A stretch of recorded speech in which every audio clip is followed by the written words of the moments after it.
नमस्कार विद्यार्थी मित्रांनो, आज आपण व्हिडिओ क्रमांक 56 मध्ये जवाहर नवोदय विद्यालय प्रवेश परीक्षेचा जो विषय आहे मानसिक क्षमता चाचणी, ज्याला आपण म्हणतो बुद्धिमत्ता चाचणी, तो विषय आज आपण सुरू करत आहोत नवोदयचा। यातील घटक क्रमांक 1 ज्याचं नाव आहे वेगळे पद शोधा। विद्यार्थी मित्रांनो, आपण व्हिडिओ क्रमांक 55 पर्यंत 5वी स्कॉलरशिपचे बुद्धिमापन चाचणीचे घटक घेतलेले आहे। आज आपण नवोदय हा विषय सुरू करत आहोत। तर याच्यानंतर आता मध्ये काही व्हिडिओ तुम्हाला नवोदयचे मिळतील आणि काही व्हिडिओ तुम्हाला स्कॉलरशिपचे मिळत जातील। ते सर्व तुम्ही काळजीपूर्वक पाहायचं आहे। तर चला मग आज आपण नवोदयचा घटक क्रमांक 1 वेगळे पद शोधा याची सुरुवात करूया। प्रश्न पहा, पुढील प्रत्येक प्रश्नात 4 आकृत्या A, B, C, D दाखवलेल्या आहेत। या 4 आकृत्यापैकी 3 आकृत्या कोणत्या तरी बाबतीत समान आहेत आणि एक आकृती त्यांच्यापासून निराळी आहे। त्या निराळ्या आकृतीची निवड करा आणि तिच्या वर्णाक्षराचे वर्तुळ काळे करा। पहा, अतिशय सोपा आहे। या ठिकाणी आपल्याला 4 पर्याय दिले आहेत, पर्याय A, पर्याय B, पर्याय C आणि पर्याय D। आपला आहे घटक वेगळे पद शोधा। वेगळे पद शोधा म्हणजे या ठिकाणी जी 4 पर्याय दिलेले आहेत, 4 पर्यायापैकी 3 पर्यायामध्ये एक विशिष्ट असा गुणधर्म आहे आणि ते 3 सारखे आहेत आणि एक आकृती मात्र यातील वेगळी आहे, ती आपल्याला शोधायचं आहे। तर विद्यार्थी मित्रांनो, आता आपल्याला एक लक्षात घ्यायचं आहे, अशा प्रश्नाची उत्तरं देत असताना आपल्याला काही माहिती असणं आवश्यक आहे। पहा, घड्याळाच्या काट्याची दिशा हे या पद्धतीने असते, बरोबर। म्हणजे घड्याळाचे काटे हे अशी या साइड असं फिरत असतात आणि घड्याळाच्या काट्याची उलटी दिशा ही अशी असते। हे घड्याळाच्या काट्याची उलटी दिशा, तर हे घड्याळाच्या काट्याची दिशा आणि हे घड्याळाच्या काट्याची उलटी दिशा।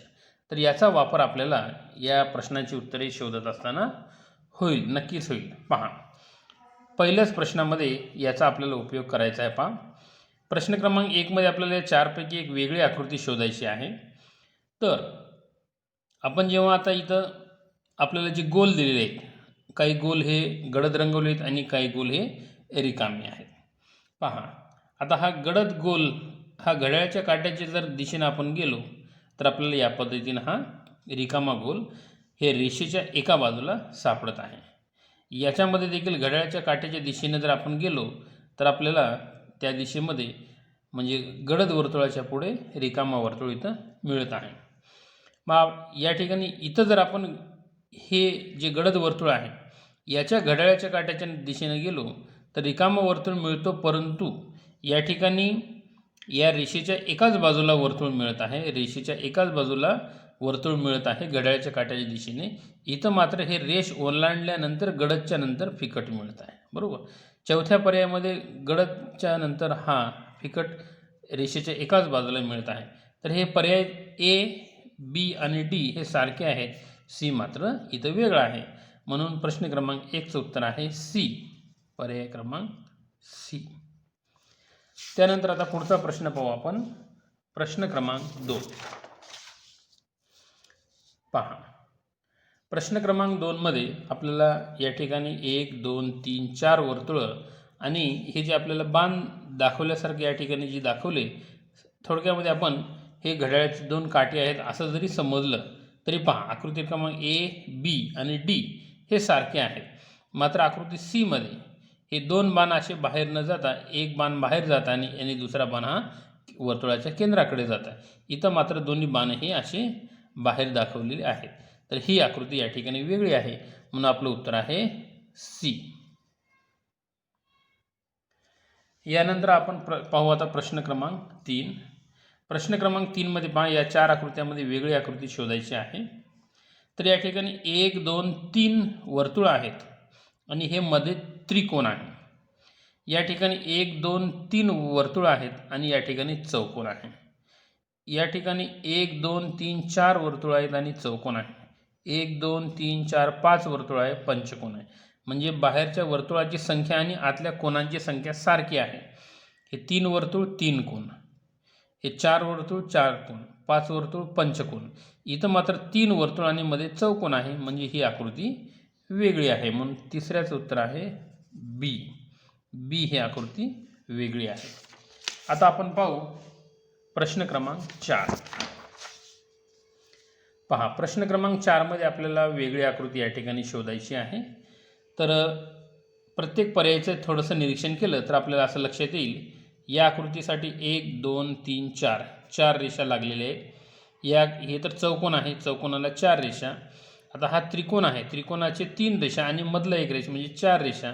आणि या आकृती तयार करण्यासाठी 1 2 3 4 5 5 रेषा लागलेल्या आहेत. म्हणजेच ए बी सी हे 3 रेषा आपलं प्रत्येकी 4 4 रेषापासून बनलेली आकृती आहे. पाचवी आकृती मात्र 5 रेषापासून बनली, म्हणून ही आकृती वेगळी आहे. त्यानंतर प्रश्न क्रमांक 5 पहा. या ठिकाणी आपल्याला घड्याळाच्या काट्याच्या दिशेचा उपयोग करायचा आहे.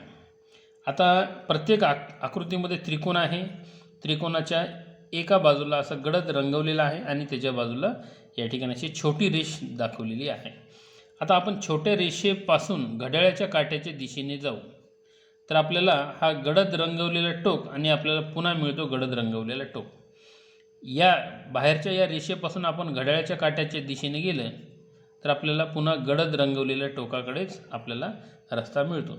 आता या रेषेपासून जर आपण घड्याळाच्या काट्याच्या दिशेने गेलो, इथं मात्र आपल्याला गडद टोक या ठिकाणी दिसत नाही. पर्याय क्रमांक 4 मध्ये या रेषेपासून आपण घड्याळाच्या काट्याच्या दिशेने गेलो तर इकडं गडद रंगच दिसतो आहे ना. पहा, हे आकृती क्रमांक 1 ए, आकृती बी आणि आकृती डी हे सारखे आहेत.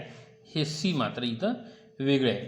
तर विद्यार्थी मित्रांनो, हे घड्याळाच्या काट्याची दिशा ही या पद्धतीनं, हे कशी दिशा असते हे मात्र आपल्याला काळजीपूर्वक लक्षात ठेवणं गरजेचं आहे. त्याचा वापर आपल्याला वेगवेगळ्या परीक्षेमध्ये नक्कीच होतो. आता प्रश्न क्रमांक 6 पहा.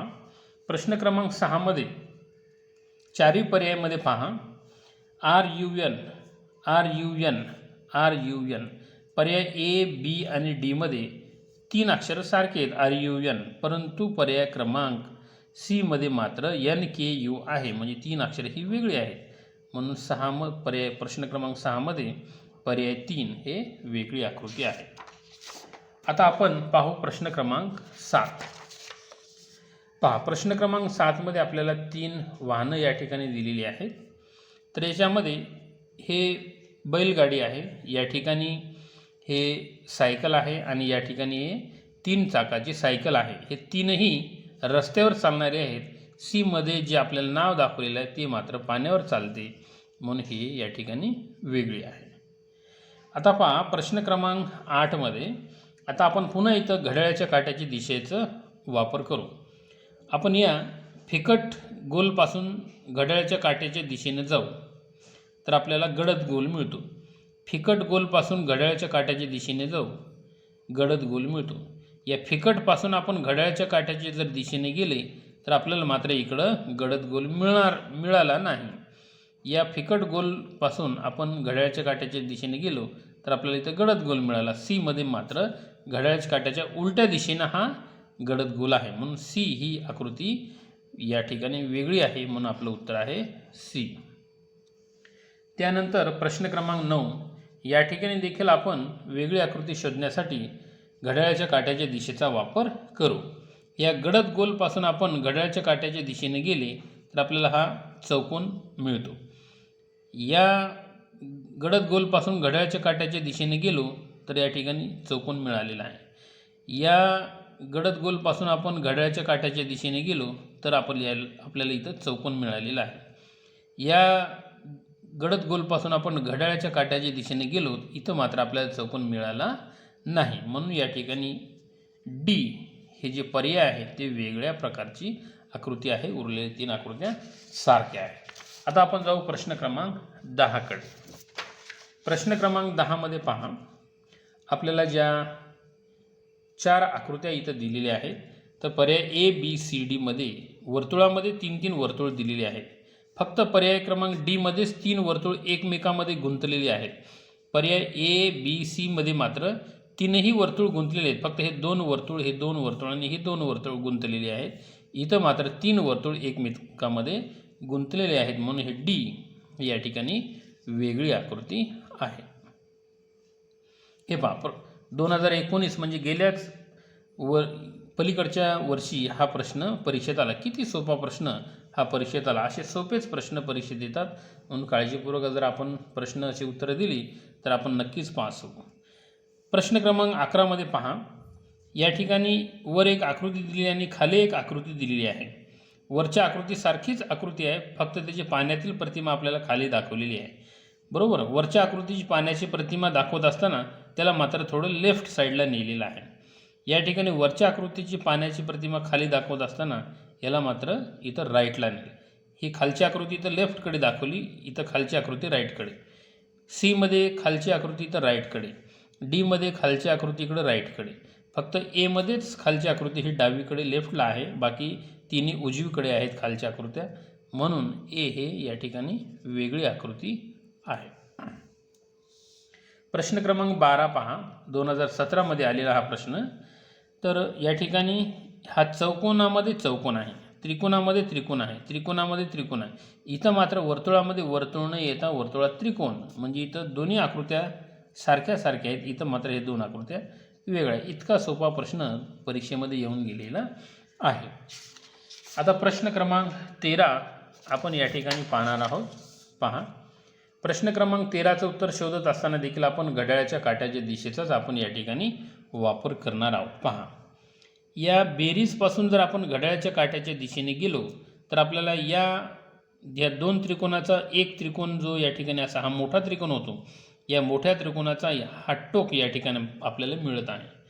आपण या अधिकच्या चिन्हापासून जर घड्याळाच्या काट्याच्या दिशेने गेलो, इथं मात्र हे म्हणजे हा छोटा अंश या ठिकाणी आपल्याला सापडला नाही. हा छोटा अंश इथं आहे, इथं मात्र छोटा अंश नसून हा काटकोन सापडलेला आहे. या अधिकच्या चिन्हाच्या घड्याळाच्या काट्याच्या दिशेने जर आपण गेलो, इथं हा छोटा कोन सापडतो. या अधिकच्या चिन्हाच्या घड्याळाच्या काट्याच्या दिशेने जर आपण पुढे गेलो तर हा छोटा कोन सापडतो. पर्याय ACD मध्ये छोटा कोन सापडतो, मात्र या ठिकाणी छोटा कोन इथं सापडत नाही, म्हणून 13चं उत्तर आहे बी ही आकृती वेगळी आहे. आता पहा प्रश्न क्रमांक 14. प्रश्न क्रमांक 14 मध्ये हे जे 4 पर्याय दिलेले आहेत, या 4 पर्यायामध्ये हे 3 आकृत्या, एक आकृती दुसऱ्यामध्ये, दुसरी तिसऱ्यामध्ये. इथं मात्र पहिली आकृती दुसरी आकृती एकमेकांमध्ये गुंतलेली नाही, दुसरी आणि तिसरी मात्र आहे. इथं पहिली दुसरी तिसरी अशी हे गुंतलेली आहेत. इथं पहिली आकृती, हे दुसरी, हे तिसरी, म्हणजे हे एकमेकांमध्ये गुंतले आहेत. बीमध्ये मात्र 3ही आकृत्यापैकी फक्त 2च आकृत्या गुंतले आहेत, एक मात्र आकृती इथं सेपरेट आहे, म्हणून बी ही आकृती इथं आपल्याला वेगळी आहे असं म्हणावं लागेल. आता पहा प्रश्न क्रमांक 15. प्रश्न क्रमांक 15 मध्ये इथं चौकोन वर्तुळ या ठिकाणी वर्तुळ चौकोन वर्तुळ, त्रिकोण वर्तुळ त्रिकोण, त्रिकोण चौकोन त्रिकोण. म्हणजे आता पहा पर्याय डी मध्ये एकदम बाहेरची आकृती आणि एकदम आतली आकृती सेम आहे, त्रिकोण त्रिकोण. सी मध्ये बाहेरची आकृती आणि आतली आकृती त्रिकोण त्रिकोण. बी मध्ये बाहेरची आकृती आणि आतली आकृती वर्तुळ वर्तुळ.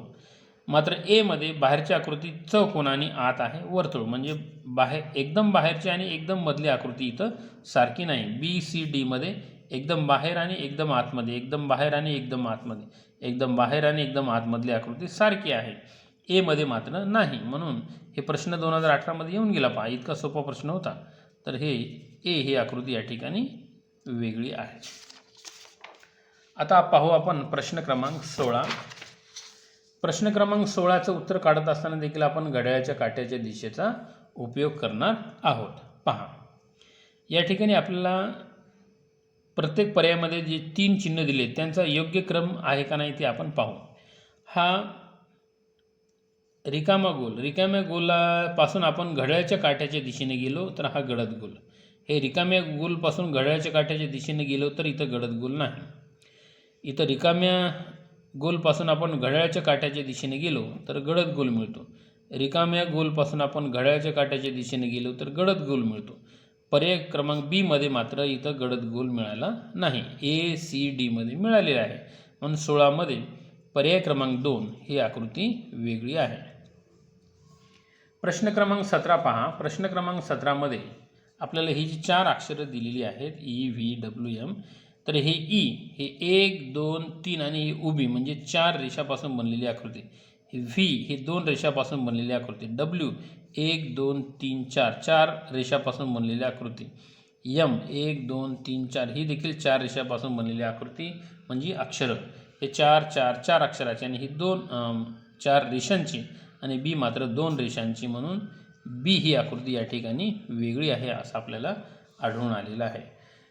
त्यानंतर प्रश्न क्रमांक 18 पहा. प्रश्न क्रमांक 18 मध्ये चारही पर्यायाचं जर आपण निरीक्षण केलं तर या ठिकाणी 4 टोकाला 4 आकृत्या आहेत. इथं 3 टोकाला 3 आकृत्या आहेत. इथं 4 टोकाला 4 आकृत्या आहेत. बरोबर, म्हणजे हे आकृत्या सेपरेट आहेत, कुठं गुंतलेले नाहीत पर्याय ए बी सी मध्ये. डी मध्ये मात्र हे जे बाहेरचे आकृत्या आहेत ते आत आणि बाहेर म्हणजे असे त्याचे भाग पडलेले आहेत. हे मात्र याचे कुठेही भाग पडलेले नाहीत, म्हणून डी ही आकृती या ठिकाणी वेगळी आकृती आहे. त्यानंतर प्रश्न क्रमांक 19 पाहू आपण. पहा, प्रश्न क्रमांक 19 मध्ये आपल्याला जे अक्षर दिलेले आहेत, या प्रत्येक घनामध्ये आपल्याला 3-3 अक्षर दिले आहेत. हे ए बी सी आहे ना, म्हणजे क्रमवार अक्षर. डी ई एफ, त्याच्यानंतर जी एच आय, त्यानंतर एलच्या नंतर काय यायला पाहिजे, एल एम आणि एन यायला पाहिजे, पण इथं एल जे के दिलं, म्हणून या ठिकाणी चौथी आकृती ही वेगळी आहे. त्यानंतर प्रश्न क्रमांक 20 पहा. हे तर अतिशय सोपा आहे, पाहिल्याबरोबरच लक्षात येईल. हा पंचकोनचा जो हा तळ आहे, पंचकोनाचा तळ आहे, पंचकोनाचा हा जो तळ आहे, या पंचकोनाचा हा जो तळ आहे है ना, तर तळाकडे हे शिरोबिंदूच्या विरुद्ध तळाकडे जर आपण पाहिलं तर या आकृतीचं तोंड हे या तळाकडे आहे. या आकृतीचं तोंड मात्र इकडं तळाकडे नाही. या आकृतीचं जे तोंड आहे हे तळाकडे आहे.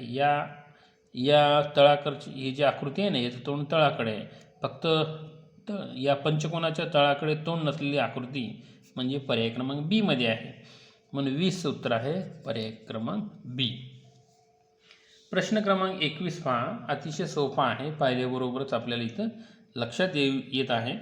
तर या आकृतीचं जे इथं तोंड आपलं इथं जे ओपन आहे, या ओपन भागामध्ये हे असा वक्र आहे. या ओपन भागामध्ये हा असा वक्र आहे. या ओपन भागामध्ये मात्र वक्र वेगळा आहे. या ओपन भागामध्ये वक्र हा असा, म्हणजे या आकृतीच्या दिशेने हा वक्र आहे. आकृतीच्या दिशेने हा वक्र आहे.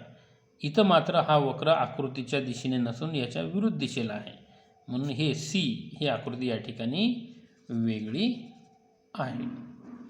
आता पाहू आपण आता प्रश्न क्रमांक 22. प्रश्न क्रमांक 22 मध्ये पहा, आपल्याला या ठिकाणी जे 4 आकृत्या दिलेल्या आहेत, तर हे 4 आकृत्याचं आपण निरीक्षण केलं तर आपल्याला असं लक्षात येते की हे डोळा, कान आणि हे या ठिकाणी आपल्याला ओठ दाखवलेलं आहे. तर आणि या ठिकाणी आपल्याला हात दाखवलेलं आहे. तर याच्यामध्ये वेगळी आकृती आपल्याला शोधायची आहे. तर पहा, हे हात हा जो अवयव आहे, तर हे डोळे, कान आणि ओठ हे सगळे आपल्या म्हणजे चेहऱ्यावरचे भाग आहेत.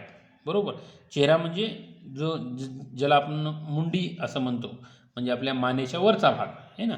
मानेच्या वरच्या भागामध्ये डोळे, कान आणि ओठ आपल्याला पाहायला मिळतात चेहऱ्याकडे.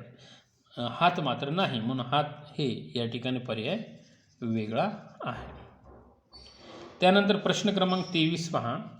प्रश्न क्रमांक 23 मध्ये काय करू आपण, घड्याळाच्या काट्याच्या दिशेचा वापर करू. हे जे टोक आहे, या टोकाकडून जर आपण घड्याळाच्या काट्याच्या दिशेने गेलं तर आपल्याला हे या ठिकाणी, आता हे टोक आहे, आता हे टोक घ्या किंवा हे कुठलंही टोक घ्या, तर पहा घड्याळाच्या काट्याच्या दिशेने गेलं तर आपल्याला कोणता भाग मिळाला. या टोकापासून गेलं तर घड्याळाच्या काट्याच्या दिशेने कोणता भाग मिळतो. या कुठलंही टोक घेऊ शकता तुम्ही, हे घ्या, हे घ्या, हे घ्या. कुठल्याही टोकापासून घड्याळाच्या काट्याच्या दिशेने गेलो तर पहा हे या ठिकाणी, हे या ठिकाणी, हे या ठिकाणी. तर हे 3 आकृत्या ह्या आपल्याला सारख्या या आपल्याला अशा मिळालेल्या आहेत. इथं मात्र हे म्हणजे हे एवढ्या भागामध्ये न राहता हे अशा पद्धतीनं आलेलं आहे. म्हणून पर्याय क्रमांक 1 हे या ठिकाणी वेगळी आकृती आहे. प्रश्न क्रमांक 24 पहा. हे तर एकदम सोपा आहे. पाहताक्षणी आपल्याला लक्षात यायले की जे बाण आहेत ते चौकोनापासून दूर जात आहेत. या ठिकाणी हे चौकोनाच्या दिशेने जात आहेत बाण. हे बाण चौकोनापासून दूर जातात, हे चौकोनापासून दूर जातात, हे बाण मात्र चौकोनाकडे जात आहेत. म्हणून बी ही आकृती वेगळी आहे. आता पहा प्रश्न क्रमांक 25 आपण या ठिकाणी पाहू. प्रश्न क्रमांक 25 अतिशय सोपा आहे. इथं इंग्रजीचे अक्षर वापरलेले आहेत. तर UNP UNP UNP इथं मात्र UNP NP आहे, पण इथं यूच्या ऐवजी व्ही आलेला आहे. म्हणून हे सी हे पर्याय या ठिकाणी वेगळा आहे. त्यानंतर प्रश्न क्रमांक 26 पहा. प्रश्न क्रमांक 26 अतिशय सोपा आहे. पाहिल्याबरोबर इथं लक्षात येत आहे. पर्याय क्रमांक ए मध्ये डोळ्याचे ठेवण पहा, बी मध्ये डोळ्याचे ठेवण पहा आणि सी मध्ये मात्र हे डोळ्याचे ठेवण पहा, डी मध्ये हे डोळ्याचे ठेवण पहा. तर आपल्याला काय फरक लक्षात येऊ लागले. पर्याय क्रमांक ए, बी आणि डीचे डोळे सारखे आहेत आहे ना. हे म्हणजे हे डोळ्याचं जे बिंदू दिसतं ना, बिंदूच्या खालून रेषा आहेत, बिंदूच्या खालून रेषा आहेत. पर्याय डी मध्ये बिंदूच्या खालून रेषा आहेत. पर्याय सी मध्ये मात्र या बिंदूच्या वर रेषा आहेत आहे ना डोळ्याची. म्हणून सी ही आकृती या ठिकाणी वेगळी आहे. प्रश्न क्रमांक 26 2018 मध्ये येऊन गेलेला किती सोपा प्रश्न परीक्षेला आलेला आहे. प्रश्न क्रमांक 27 मध्ये पहा. ए बी सी या 3 आकृत्या सारख्या आहेत. हे डी ची आकृती मात्र या 3 पेक्षा सरळ सरळ वेगळी आहे. इतका सोपा प्रश्न हा आहे. आता प्रश्न क्रमांक 28 पहा. प्रश्न क्रमांक 28 मध्ये आपल्याला 2 रेषा दिलेल्या आहेत. तेव्हाच फरक लक्षात येऊ लागला. ए बी डी हे रेषा, आता ही रेष पुढे गेलं तर या रेषेला ही छेदणार आहे. ही रेषा इथं अशी पुढे गेलं की या रेषेला ही छेदेल. हे तर रेषा इथं या रेषेला छेदतच आहे. सी मध्ये मात्र या 2 रेषा एकमेकाला समांतर आहेत, पॅरलल आहेत. इथं मात्र ए बी डी मध्ये समांतर नाहीत, सी मध्ये दोन्ही रेषा समांतर आहेत. म्हणून सी ही आकृती या ठिकाणी वेगळी आहे. प्रश्न क्रमांक 29 पहा. प्रश्न क्रमांक 29 मध्ये आपण घड्याळाच्या काट्याचा या ठिकाणी वापर करू. तर या ठिकाणी आपण ह्या बाणापासून जर घड्याळाच्या काट्याच्या दिशेने गेलो तर आपल्याला खाली जात असलेली रेष मिळते. या बाणापासून जर आपण घड्याळाच्या काट्याच्या दिशेने गेलो तर आपल्याला खाली जात असलेली रेष छोटी मिळत आहे. या ठिकाणी आपण बाणापासून जर घड्याळाच्या काट्याच्या दिशेने गेलो तर इथं खाली जात असलेली रेष दिसत आहे. या ठिकाणी आपण बाणापासून जर घड्याळाच्या काट्याच्या दिशेने गेलो, इथं मात्र ही छोटी रेष अशी वर येत आहे. म्हणजे हे या ठिकाणी पर्याय डी हे वेगळी आकृती आहे. तर आपण या चॅप्टरमध्ये मॅक्झिमम प्रश्न घड्याळाच्या काट्याच्या दिशेचा वापर करून सोडवले आहेत. याचं महत्त्व किती आहे ते तुम्ही लक्षात घ्या. प्रश्न क्रमांक 30 अतिशय सोपा आहे. पर्याय ए बी सी मध्ये जे आपल्याला 3 वस्तू दिलेल्या आहेत, हे तिन्ही वस्तू आपल्याला प्रकाश देणाऱ्या वस्तू आहेत. हे डी मध्ये मात्र ही प्रकाश देणारी वस्तू नाही, याच्यापासून कुठलेही उजेड येत नाही. म्हणून पर्याय डी ही आकृती वेगळी आहे. तर विद्यार्थी मित्रांनो, आज आपण नवोदयचा जो पहिला घटक आहे वेगळे पद शोधा, यातील आपण प्रश्न क्रमांक 1 ते 30 पाहिले. आता पुढील प्रश्न आपण पुढील व्हिडिओमध्ये पाहू. आज आपण या ठिकाणी थांबू. नमस्कार.